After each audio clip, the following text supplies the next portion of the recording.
Bom dia, tudo bem?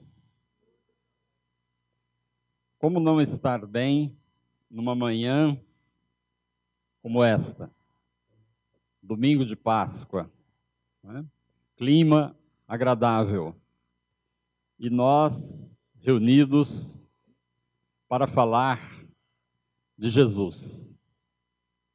Se procurarmos com detalhes a situação individual que nos envolve em nossas vidas, certamente encontraremos razões ou motivos para enfileirar uma lista de queixas e reclamações a respeito do nosso sofrimento, das nossas dores.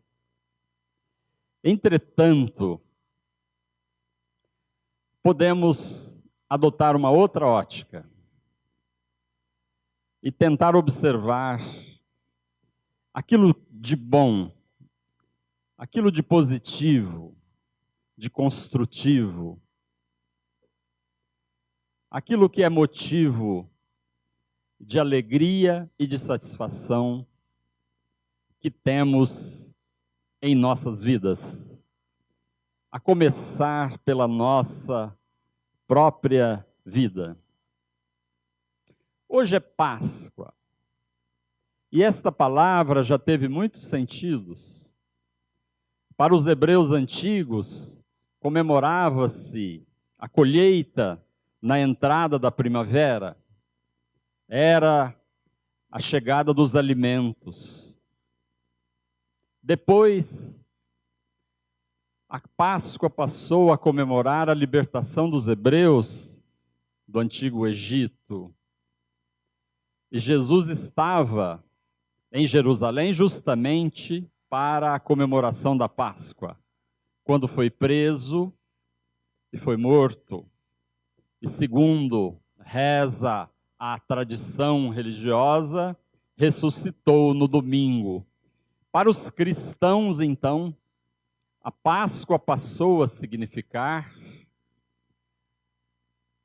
a volta de Jesus, a vitória da vida sobre a morte, a vitória do domingo de Páscoa sobre a sexta-feira da paixão. Jesus vivo precisa ser comemorado. O que ele representa para a humanidade? O código moral que ele nos deixou em ensinamentos, através das suas ações, através das suas conversas com os discípulos, através dos seus diálogos, quase sempre polêmicos com os fariseus, através de suas parábolas, aquelas histórias que ele utilizava de forma tão didática, tão cristalina para ensinar moral, e através do Sermão da Montanha, que foi o grande discurso feito por Jesus, o maior de todos, que durou horas e que foi condensado pelo evangelista Mateus em 3 capítulos, 5, 6 e 7. Mas, segundo João, no encerramento do seu evangelho, Jesus ensinou muito mais. Jesus ensinou tantas coisas, diz João, que seriam necessários muitos livros, muitas páginas, para narrar todos os seus ensinamentos. O Sermão da Montanha constitui uma ética, constitui uma filosofia moral, um ensinamento sobre o sentido da vida, o porquê da vida, o para que vivemos. E Jesus estabelece com clareza que o sentido da vida é o amor. O amor ao próximo, o amor incondicional. E para explicar isso, ele usou parábolas como a do samaritano, ele usou comparações, ele deu mostras de um comportamento baseado na ideia de que a nossa vida tem sentido pelos outros, viver pelos outros, para os outros. A solidariedade é a palavra-chave nessa moral de Jesus. Mas este mês de abril comemora-se também o advento de um livro que veio à luz em 1864, depois de 3 anos de trabalho incansável de Allan Kardec. Um livro que é o mais traduzido, mais publicado, mais lido, né? Provavelmente o mais comentado da doutrina espírita. Não se sabe se o mais estudado. O Evangelho segundo o Espiritismo, que se traduz o Evangelho conforme a doutrina espírita, o Evangelho de acordo com a chave de interpretação da doutrina espírita. Porque a matéria do Evangelho é Jesus. A fonte do Evangelho é o Sermão da Montanha. Allan Kardec, na introdução do Evangelho, diz: fomos buscar nos ensinamentos de Jesus a matéria deste livro. Nos Evangelhos, nós encontramos atos comuns da vida de Jesus, para onde ele ia, para onde viajava, o que fazia, etc. Milagres, curas, predições. Mas há uma quinta parte no Evangelho de Jesus, diz Allan Kardec, é o ensino moral. E esta é aquela que não gera polêmica. Esta é inatacável. Esta é a base sobre a qual quisemos nos debruçar para compor esta obra. E define Allan Kardec o Evangelho com estas palavras: quisemos reunir neste livro os artigos que compõem um código de moral universal, independentemente de crença, de culto, um código de moral universal. Esta é a definição. E Allan Kardec vai justamente no Sermão da Montanha encontrar aquele material maravilhoso, a partir do qual ele selecionou, ele comentou, ele explicou, ele interpretou frases, parábolas, definições de Jesus que de alguma maneira parecem codificadas, parecem difíceis para o entendimento, mas à luz do Espiritismo se tornam claras e se tornam compreensíveis. Além disso, ele incluiu mensagens de espíritos que completam essa interpretação do Evangelho segundo o Espiritismo. É dele que nós gostaríamos, então, de falar nesta manhã. Contextualizando, em 1855, Allan Kardec tem contato com episódios mediúnicos das chamadas mesas girantes. E como um pesquisador que era, racionalista, resolveu ir a fundo e conhecer as causas daquele fenômeno, percebendo que não se tratava de uma brincadeira, que havia algo de sério. E durante 2 anos ele trabalhou. Ele comparou mensagens de diferentes médiuns, diferentes cidades, diferentes países, e compôs o Livro dos Espíritos, publicado em 857. A gente pode imaginar, bom, Allan Kardec fez uma série de perguntas, 1000 perguntas, mandou para os médiuns, os espíritos responderam, como os jornalistas costumam fazer entrevista. Hoje se faz muita entrevista pela internet, mandam-se as perguntas, voltam a resposta, publica-se. Então, Allan Kardec parece, se a gente tiver um olhar ingênuo, um entrevistador dos espíritos. Condensou, publicou e pronto, foi para casa descansar. Mas não foi assim. Os espíritos o advertiram em mensagem. Vai à luta, não vai para casa descansar, tem trabalho.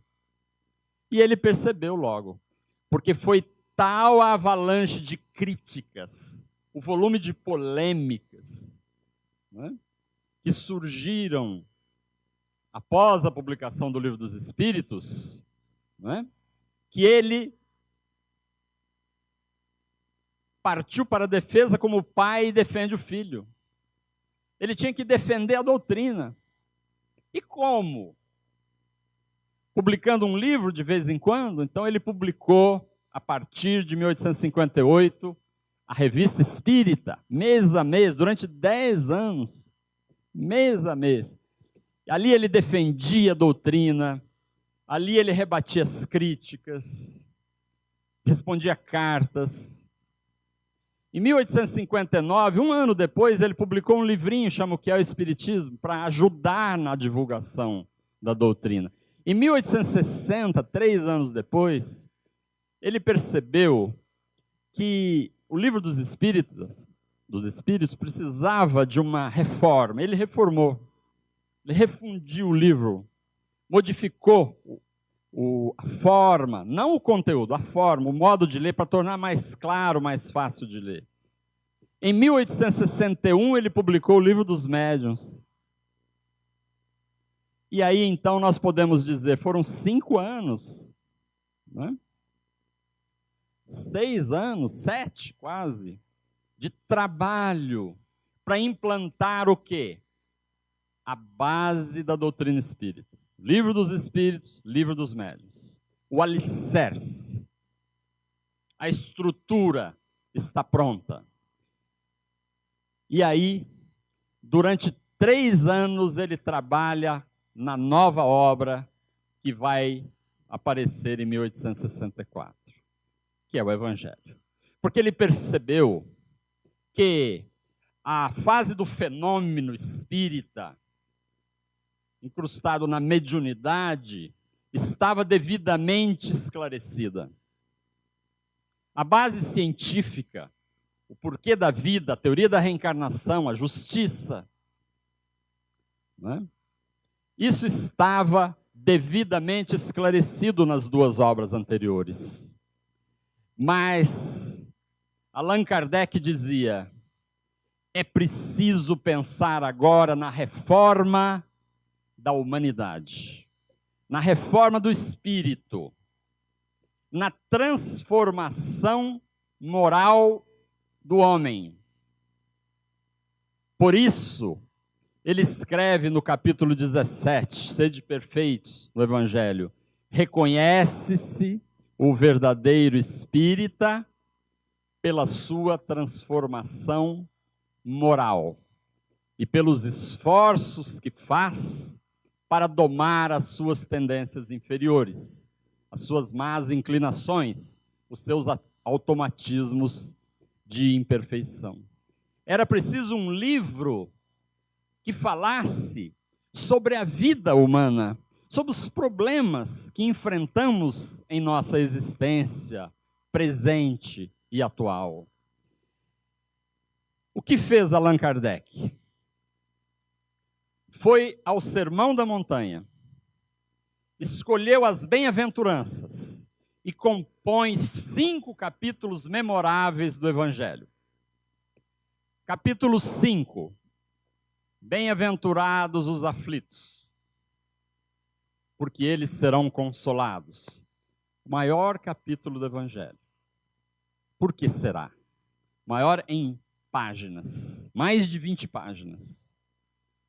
Porque é sobre o sofrimento, é sobre a dor,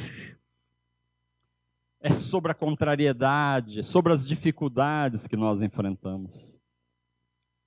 E através dessa bem-aventurança dos aflitos, fundamentalmente, este capítulo nos chama a atenção para, primeiro, não nos sentirmos vítimas. Não somos vítimas. Não somos coitadinhos. Não posso sentir dó de mim, ó, como eu sofro. Por que comigo? O que eu fiz para merecer isso? A justiça divina é perfeita. Tudo se justifica. Tudo tem causa, tudo tem motivação. E se quisermos uma explicação universal, não é? A dor é um processo de aperfeiçoamento. Como diz Leon Denis, no livro Problema do Ser, do Destino e da Dor. Diz ele, a dor é santa. A dor é uma mestra, é uma professora. Porque a dor ensina a grande lição da humildade. Portanto, capítulo 5 do Evangelho nos convida a fazermos a assimilação construtiva da dor. Nos ensina a humildade. Capítulo 7. Bem-aventurados os humildes. Que na expressão de Jesus parece ter sido os pobres de espírito. Que podemos entender pobreza no sentido de não posse. Pobreza no sentido de esvaziamento do orgulho, do esvaziamento interior, do esvaziamento da arrogância, do esvaziamento da soberba. Humildade é simplicidade. Humildade não é tanto não saber o que eu sou, é saber o que eu não sou. E eu não sou muitas coisas. Eu não sou muito mais do que sou. Como dizia Sócrates, né? Quanto mais eu sei, mais eu vejo o que eu não sei. O orgulho é uma mazela terrível.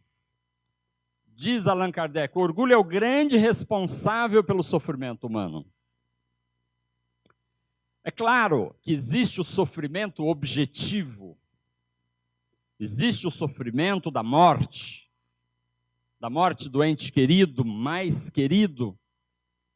Existe o sofrimento da doença, da dor. Existe o sofrimento da perda do emprego, o sofrimento da fome, da dificuldade. São sofrimentos objetivos. Mas grande parte dos nossos sofrimentos é constituída por causa subjetiva. Sofremos por ciúme, por inveja, por ambição desmedida. Sofremos por motivos interiores, na nossa constituição, muito marcada pelo amor próprio excessivo, pelo orgulho e pelo egoísmo. O ego é o grande responsável por grande parte do nosso sofrimento. Assimilar construtivamente a dor, ser humilde. Bem-aventurados os puros de coração, é o próximo capítulo do Evangelho. Os puros de coração, os limpos. E Allan Kardec, neste capítulo, vai buscar uma passagem muito interessante, muito significativa do Evangelho. Quando os fariseus cobram de Jesus que os seus discípulos não lavaram as mãos antes de comer. A preocupação com a lavagem das mãos era um verdadeiro culto, era um ritual. Não era alguma coisa objetivamente justificada pela higiene como é hoje. Hoje nós temos motivos reais para lavar as mãos, muitas vezes, mas não naquela época entre os judeus. Era um ritual ensinado pela tradição dos mais velhos, porque eles achavam, eles consideravam que nós, ao sairmos à rua, irmos ao mercado, ao convivermos com as pessoas, nós ficávamos impregnados de maldade, de sujeira. Então era preciso lavar para tirar o mal. Não é? Senão, os alimentos ficavam contaminados por essa maldade. Vejam, não era contaminado por vírus ou bactérias, porque não se sabia nessa época da existência de vírus e bactérias. Contaminado da maldade. E os alimentos, então, fariam mal ao homem. Todos sabem a resposta de Jesus para eles. Não é verdade? Não é o que entra pela boca que faz mal ao homem, e sim o que sai do homem. Isso é que o contamina. Parece uma contradição, não é? Mas a rigor, Jesus explica isso claramente aos seus discípulos. O que sai de nós? Saem as nossas vibrações, contaminadas pelo que nós temos dentro de nós, pelo nosso coração, vamos considerar assim. Se o nosso coração está cheio de mágoa, de rancor, de maldade, de inveja, o que é que sai? O que é que nós transmitimos aos outros? Através dos nossos pensamentos, que são energia, através das palavras, dos gestos. Enquanto a tradição dos judeus pregava a necessidade de lavar as mãos para que a maldade dos outros não me contaminasse, Jesus inverte na sua moral. Eu preciso ter cuidado com a minha maldade indo para os outros. O que eu faço de mal para os outros e para mim mesmo, porque a minha maldade contamina a minha aura. As minhas vibrações ficam inteiramente comprometidas. E quando eu estou assim, quando eu estou no estado de cólera, de ira, de raiva, eu não apenas faço um grande mal para mim mesmo, com complicações até cardiológicas, como faço mal para quem está à minha volta. É por isso que no capítulo 9, Allan Kardec vai buscar a bem-aventurança dos brandos e pacificadores. A brandura, a tranquilidade, a capacidade de harmonização, de equilibrar o ambiente. Como isso se torna importante. O brando é aquele que controla a ira. A pureza de coração nos leva naturalmente a conquistar a brandura. E a partir da brandura, podemos nos tornar espalhadores de paz. Podemos nos tornar bombeiros, apagando os fogos, não jogando querosene ou gasolina, pacificando. Essa é uma missão importante, ser pacificador. Capítulo 10. Bem-aventurados os misericordiosos. Os misericordiosos. Misericórdia. Misericórdia que quer dizer compaixão, quer dizer caridade, quer dizer amor ao próximo, quer dizer paciência, quer dizer perdão. Allan Kardec, ao falar da misericórdia, ele constrói um triângulo. A misericórdia começa pelo não julgar. E aí ele vai buscar num outro momento do Sermão da Montanha, quando Jesus, já no final, diz: não julgueis. E é o que nós mais fazemos. O tempo inteiro estamos julgando. Porque julgar é muito mais do que avaliar. Avaliar é preciso. Eu preciso avaliar o que é bom, o que é ruim, o que é positivo, o que é negativo. Eu preciso avaliar para corrigir. Eu preciso avaliar para me corrigir. Julgar é papel do juiz. Julgar é papel do juiz em cima de um processo em que há o contraditório, em que há chance de defesa.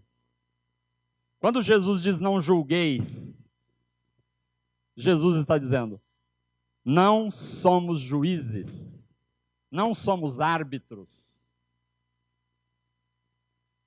E mais ainda, poderíamos até dizer, porque quando nós julgamos, em geral nós condenamos.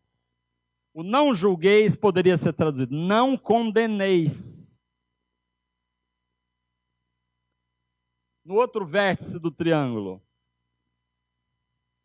perdão. Perdão é a palavra-chave da misericórdia. E por fim, a reconciliação. Estamos aqui para nos reconciliar. Eu gosto de dizer sempre uma coisa assim, a partir do Evangelho. Nós já brigamos muito, é hora de reconciliar. Essa é a função da nossa existência, não é? Da nossa reencarnação, para nos reconciliar com os nossos familiares, para começo de conversa, no seio da nossa família, entre irmãos, que muitas vezes nós nos deixamos levar pela faísca do orgulho, da competição, do ciúme, não é? Reconciliação. Vejam, então, agora uma síntese. Nesses 5 capítulos do Evangelho, nós temos um código de ética.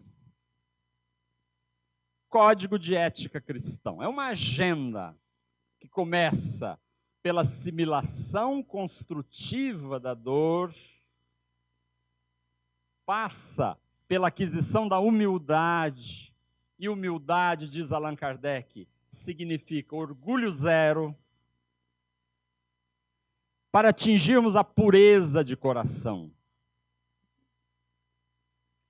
a limpeza interior das nossas vibrações, desagasalhando a maldade de dentro de nós, o ódio, o rancor, o ressentimento.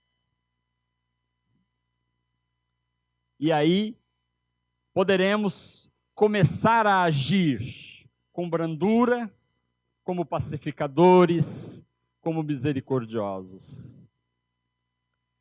Mas talvez nós não tenhamos entendido o suficiente.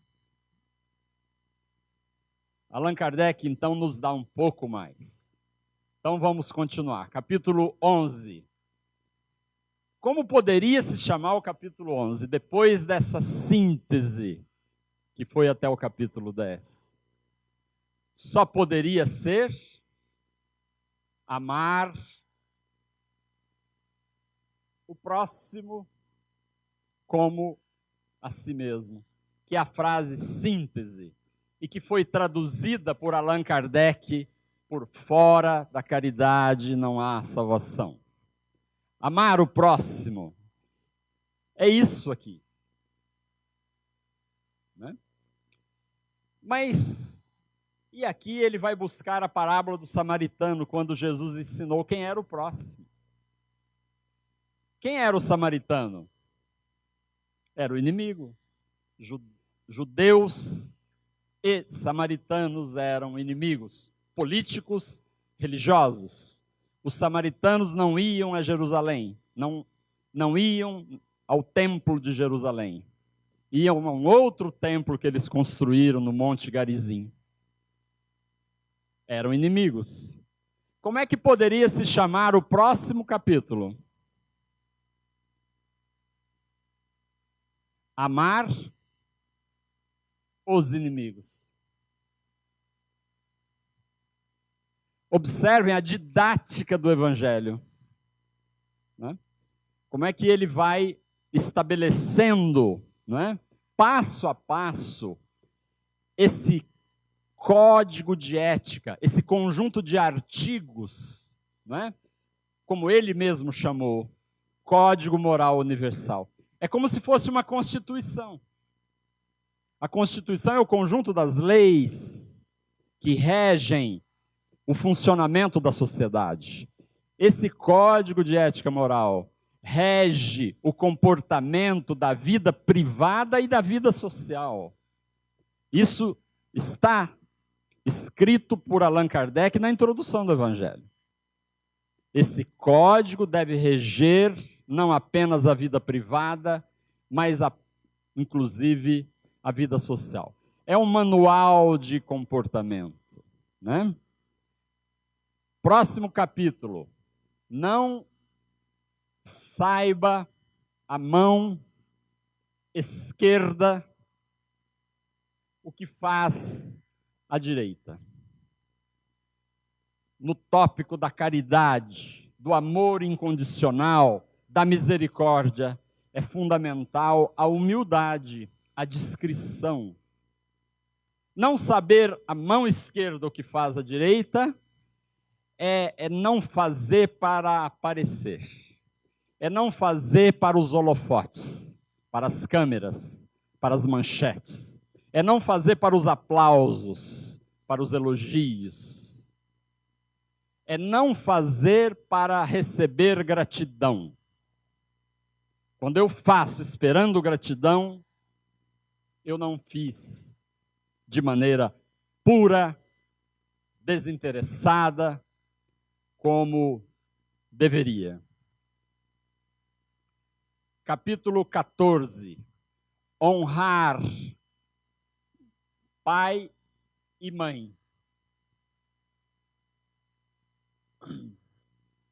Allan Kardec não se esqueceria da família. A importância da família. Pai, mãe, filhos, irmãos. Todos, enfim. O amor que se estende ao próximo, o próximo mais próximo é a família. E é preciso começar esse exercício de reconciliação dentro de casa. capítulo 15, fechando este núcleo. É como Allan Kardec traduz o amor ao próximo. Fora da caridade, não há salvação. A caridade, ou seja, o amor ao próximo, ou seja, o conjunto dessas virtudes, não é? A assimilação construtiva do sofrimento, a humildade, a pureza interior expulsando a agressividade, não é? A brandura, a pacificação e a misericórdia, tudo isso somando é a caridade, é o amor ao próximo. Aí nós temos, meus irmãos, não sei se consegui transmitir com clareza, a ideia de um código de ética do Evangelho, de um comportamento espírita, do reconhecimento do verdadeiro espírita pela sua transformação moral. A transformação é a busca desses requisitos, dessas virtudes, dessas características. É claro que isso é feito aos poucos, é paulatino, não é? Claro que ninguém se transforma, não é? De um dia para o outro, de um ano para o outro. Levamos encarnações, mas é importante estar focado naquilo que nós queremos. O Espiritismo é uma doutrina que não tem culto, que não tem ritual, que não tem uma hierarquia estabelecida. Não é?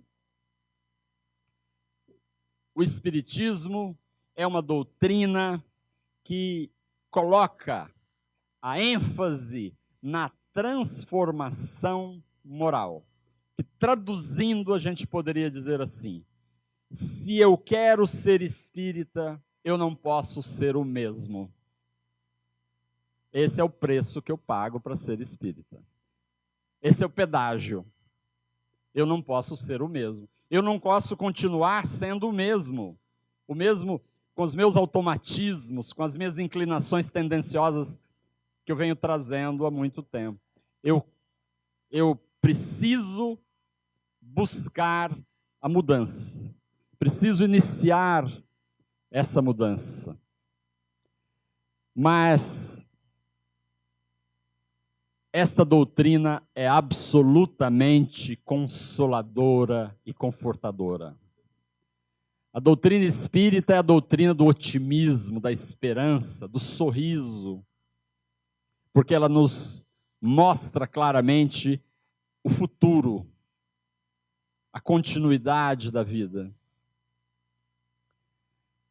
No capítulo 6, chamado Cristo Consolador, Allan Kardec traz aquela passagem em que Jesus diz assim: vinde a mim, todos vós que estáis cansados, aflitos, sobrecarregados, assoberbados, que eu vos aliviarei.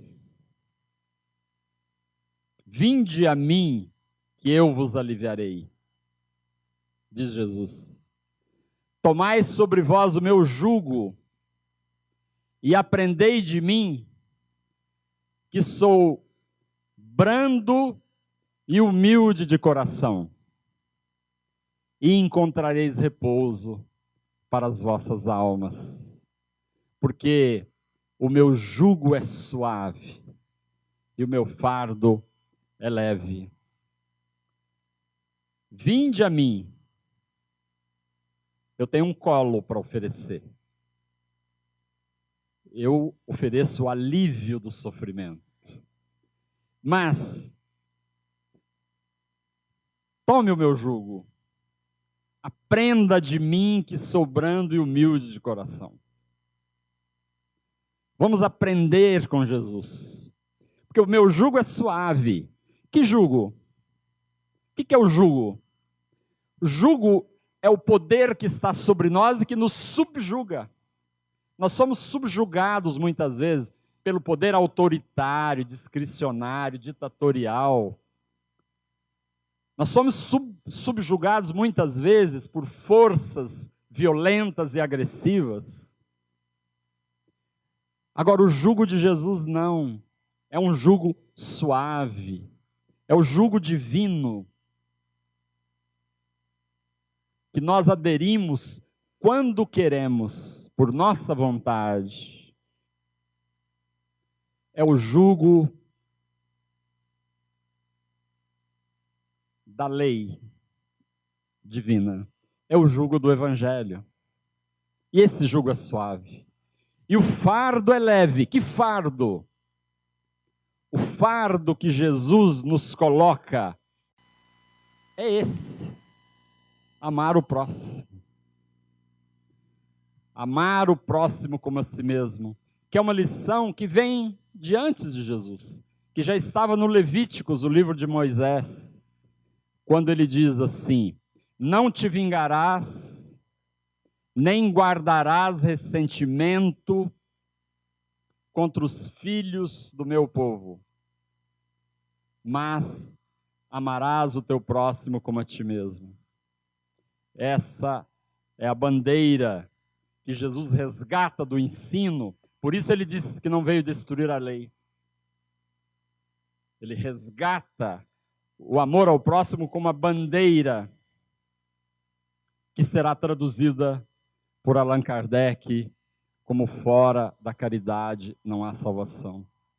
E assim, Allan Kardec compôs o Evangelho segundo o Espiritismo.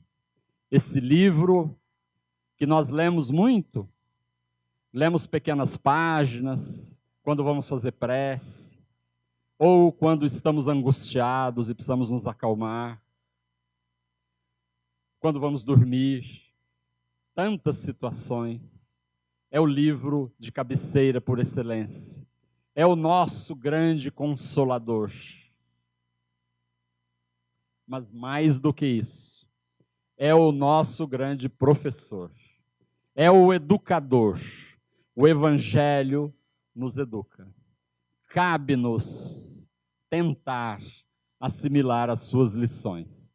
Que Jesus nos abençoe e nos dê o discernimento para nós, no nosso dia a dia, percebermos os momentos e as oportunidades de colocarmos em prática o que podemos aprender no Evangelho. Obrigado.